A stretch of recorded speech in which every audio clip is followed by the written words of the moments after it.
Hello दोस्तों, स्वागत है आपका मेरे यूट्यूब चैनल अफजल लोजी में। आज मैं आपको संसद के बारे में बताऊंगा। भारतीय संसद, हमारा उपराष्ट्रपति को लेकर जो भी टॉपिक था वो कंप्लीट हो गया है। अब भारतीय संसद हम पढ़ाने वाले हैं। ठीक है, धीरे धीरे वन बाय वन पढ़ेंगे हम भारतीय संसद के बारे में। ठीक है, तो हम बात करते हैं भारतीय संसद।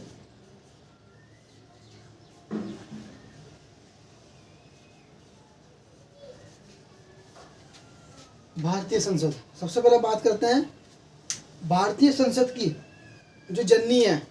जननी समझते हो, यानी कहाँ से इसका उदय हुआ है।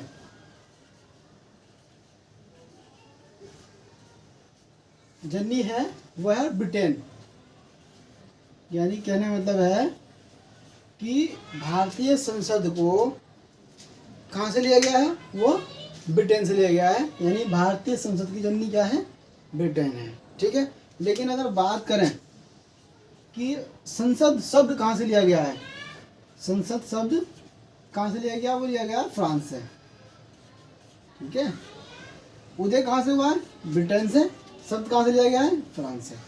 ये छोटी छोटी बातें मैंने आपको इसलिए क्यों बताई, क्योंकि ये जो पढ़ाई है ये गवर्नमेंट जॉब के लिए आपके लिए फ़ायदेमंद होगी।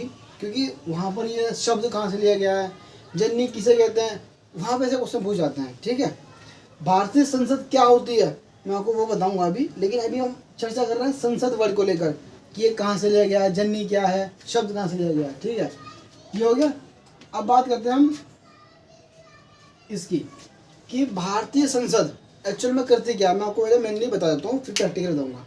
भारतीय संसद का काम इतना होता है कि किस तरह से देश के अंदर कानून बनाना है। सिंपल सी बात और कहूँ, देश के अंदर कानून बनाने का काम हमारे देश की भारतीय संसद करती है। जैसे कि आपको पता होगा, सरकार के 3 अंग होते हैं। पहला अंग क्या होता है, कार्यपालिका, जो पूरा काम करती है। दूसरा क्या होता है, विधायिका, इट मीन्स संसद। और तीसरा जो अंग होता है वो होता है न्यायपालिका, इसका काम न्याय करने का होता है। पहला सर कार्यपालिका, इसका काम कार्य करने का होता है, काम करने का होता है, देश के अंदर विकास किस तरह करना है। विधायिका, विधायक काम करती है, यानी संसद मतलब कानून किस तरह से बनाना है, विधायिका संसद देखेगी। और न्यायपालिका मतलब किस तरह से न्याय देना है। 3 सरकार के अंग हो गए। तो सरकार का दूसरा अंग संसद है। संसद मतलब कानून बनाने वाली एक प्रक्रिया, ये कानून बोल सकते हैं, कानून बनाने की विधि कि किस तरह से कानून बनाना है, तो उसे संसद कहते हैं। आगे बात समझ में, ये संसद है। संसद, विधायिका, विधायिका, संसद, आप कुछ भी बोल लो, क्लियर है। ठीक है, यानी कानून का निर्माण कैसे करना है, कानून कैसे बनाना है, तो वो सब संसद का काम है। ठीक है, अब बात करते हैं, संसद का काम तो हो गया। अब हमारे देश के अंदर संसद है, उसकी इतनी वैल्यू क्यों है, इतनी महत्वपूर्ण क्यों है, ये चीज़ इतना इम्पोर्टेंट क्यों है, क्यों मैं बताता हूँ।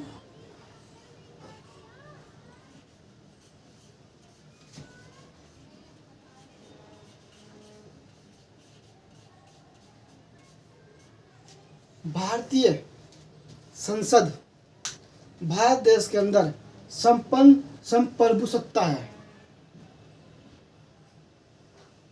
संपन्न संप्रभुता बोल सकते हैं, सत्ता नहीं बोलेंगे,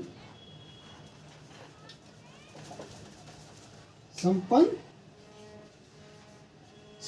संप्रभुता है। इसका मतलब यह है भारतीय संसद, पहले इस वर्ड का मतलब समझते हैं हम, उसको आगे बढ़ते हैं। संपन्न संप्रभुता, इसका मतलब यह है कि एक ऐसी प्रक्रिया जिस पर किसी भारी दबाव या आंतरिक दबाव ना हो, जो पूरी तरह से एकदम फ्रीडम हो, आज़ाद हो अपने फैसले लेने के लिए। इसमें मैं आपको समझाता हूँ कैसे। सपोज करो मैं हूँ, मुझ पर क्या है, मुझ पर प्रेशर क्या है भाई। मान लो मैं अगर छोटा हूँ तो घर का प्रेशर क्या है, पढ़ाई का प्रेशर है, पढ़ाई करनी है, या किसी चीज़ का प्रेशर है। यानी कोई इंसान किसी दबाव में रहकर काम करता है तो वो क्या होता है, संपन्न संपूर्ण नहीं होता है। लेकिन अगर कोई इंसान बिल्कुल आज़ाद है, अपनी मर्जी से बिना किसी दबाव के डिसीजन यानी फैसले ले सकता है, ऐसे बोलते हैं संपन्न संप्रभुता। ठीक है, तो भारतीय संसद एक तरह का संपन्न संप्रभुता है। ठीक है, आपने पढ़ा होगा क्या कहते हैं, भारतीय संविधान की प्रस्तावना में ये वर्ड यूज किया गया है कि भारतीय राज्य एक संपन्न संप्रभुता है। ठीक है, संपन्न संप्रभुता, इसका मतलब ये होगा कि बिना किसी दबाव के, बिना किसी आंतरिक दबाव, बाहरी दबाव के फैसले लेना, उसे बोलते हैं संपन्न संप्रभुता। किसी चीज़ का दबाव नहीं है। तो भारतीय संविधान क्या है, भारतीय संविधान बिना किसी दबाव के फ्री है, वो अपनी मर्जी से डिसीजन ले सकती है, कोई प्रेशर नहीं है उनके ऊपर। क्लियर है चीज़? ठीक है। और चौथा पॉइंट,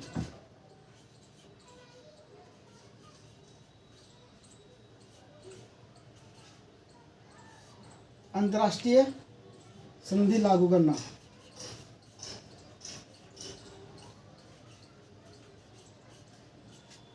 लागू करना बिना राज्यों की अनुमति के।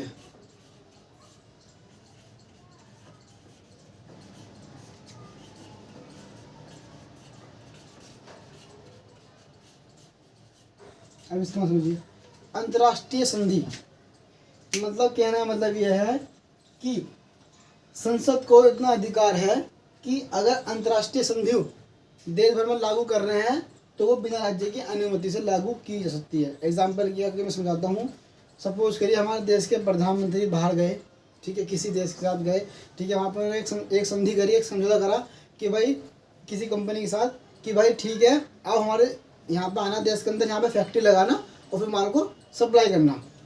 ठीक है, अब जो फैक्ट्री लगेगी वो फैक्ट्री कहीं भी रह सकती है, उत्तर प्रदेश, बॉम्बे, दिल्ली, कहीं भी।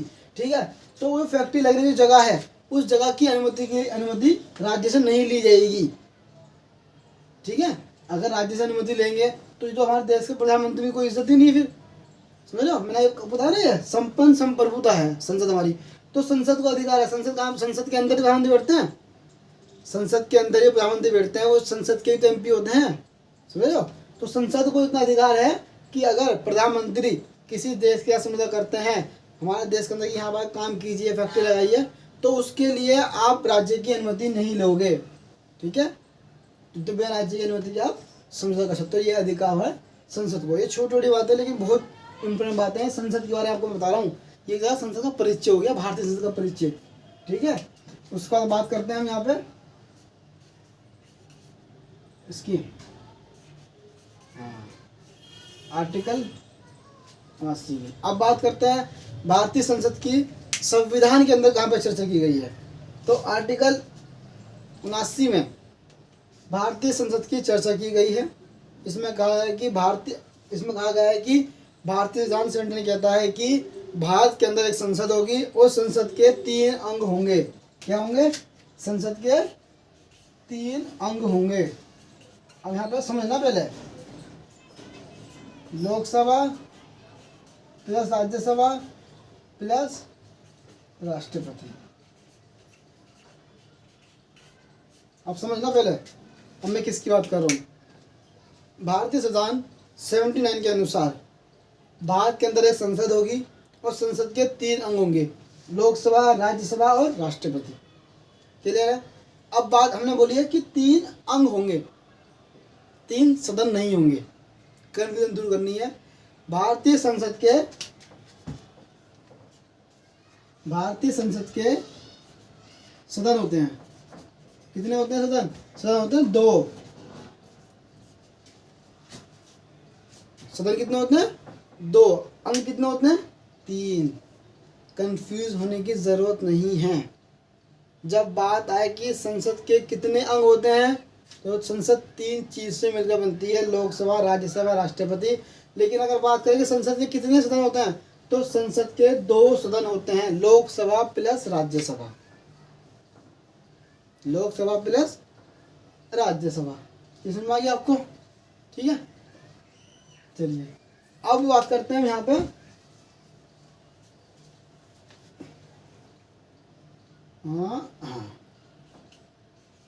लोकसभा। लोकसभा को संसद का निचला सदन कहते हैं, निचला सदन।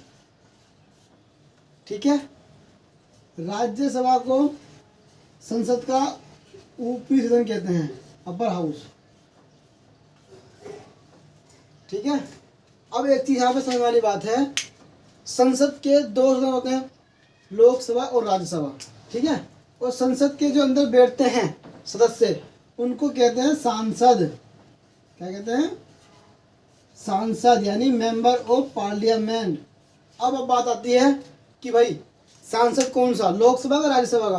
तो बता दूं यहाँ पे, जब अगर वो सदस्य लोकसभा का है तो लोकसभा का सांसद, अगर वो सदस्य राज्यसभा का है तो राज्यसभा का सांसद। क्लियर है? यानी संसद के अंदर जो सदस्य बैठते हैं उनको हम एमपी कहते हैं, मेंबर ऑफ पार्लियामेंट कहते हैं, यानी सांसद कहते हैं। ठीक है, सांसद दो होते हैं, एक लोकसभा के सांसद होते हैं और एक राज्यसभा के सांसद होते हैं। क्लियर है आपको ये चीज़ समझ आ गई? ठीक है, तो ये हमारा संसद का छोटा सा एक परिचय है। अगर पढ़ा जाए तो बहुत ज़्यादा इम्पोर्टेंट है और इग्नोर कर दिया तो कुछ नहीं है। तो छोटी छोटी सी बातें हैं, अगर फिर भी कोई डाउट हो तो बताना। ठीक है, ये एक चीज़ बताता हूँ आपको, मैं यहाँ पे भूल गया था बताना। हाँ, आर्टिकल 79 कहता है कि भारतीय संसद संविधान के अनुसार एक होगी, इसके 3 अंग होंगे, लोकसभा, राज्यसभा और राष्ट्रपति। तो बता दूं, ठीक है, लोकसभा का जो वर्णन किया गया वो किया गया आर्टिकल 81 में। आर्टिकल 81 कहता है, ठीक है, इसका वर्णन किया गया है। और आर्टिकल 80 में आपका राज्यसभा के बारे में बताया गया। इनके बारे में खुले में चर्चा करेंगे आगे वाली वीडियो में। ठीक है, फिलहाल के लिए समझो कि आर्टिकल 81, 80 और 89, ठीक है, ये आपका क्लियर है। आई होप आपको काफ़ी समझ में आया होगा। फिर भी कोई डाउट हो तो कमेंट करना दोस्तों। Thank you.